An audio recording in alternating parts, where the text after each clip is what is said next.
Guess who just got back today? Them wild-eyed boys that they've been away haven't changed, haven't much to say. But man, I still think them cats are crazy. The boys are back in town. And the boys are back in town. I said, the boys are back in town. The boys are back in town. Spread the word around. Guess who's back in town? Them boys are back in town. After this past St. Patrick's Day, I was curious to see how well my favorite Irish pub had handled the holiday. Warmly located in downtown Santa Rosa, just a few doors from Town Square. This is what some of the workers had to say. St. Patrick's Day was a night.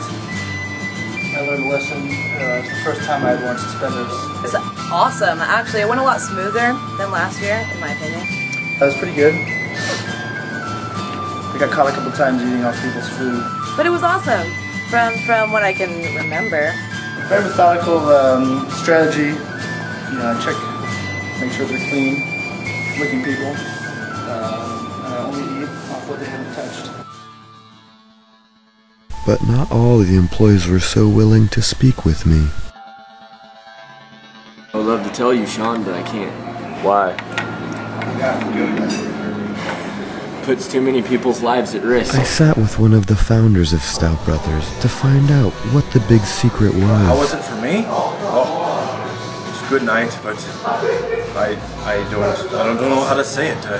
Actually, I can't talk about it. There was a missing piece of the puzzle. The manager, Mick Jackin, one of the most feared badass bartenders in California. I'm gonna break that camera. People can't know what happened on St. Patrick's Day. It's too much.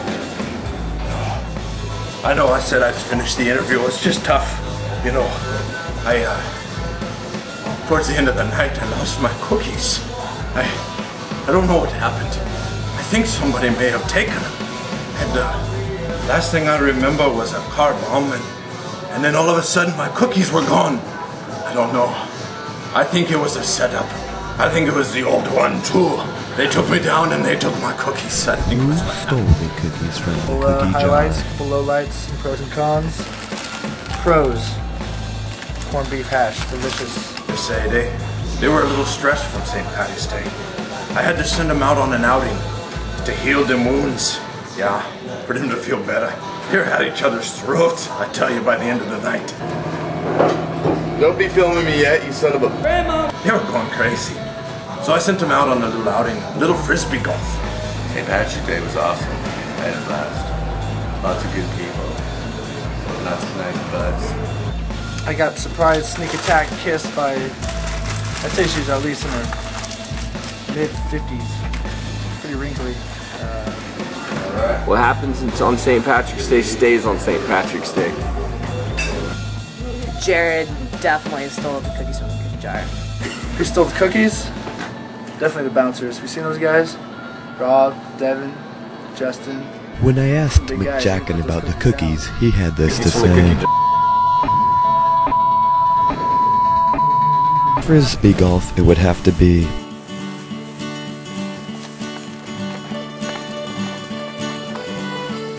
There's been a lot of speculation lately that it might have been Dave. Clearly, I think it is Dave. Finally, a lead. So how was St. Patty's Day? You. How was St. Patty's Day? Sucked ass. You worked double. Hope you trip over a rock. Oh! It just snowed. Even on a day off, not everyone was willing to speak to me, however. Get rid of my face! Then the confession. I stole the cookies from the cookie jar. I did it. It can't be true. Jackin. I've suckled him. I mean, he suckled me. Either way, it's bad. I don't know my suckling. But I've raised him since a wee lad. I'm heartbroken that it was McJackin that stole my cookies. Why are you looking at me, you little son of a... Grandma!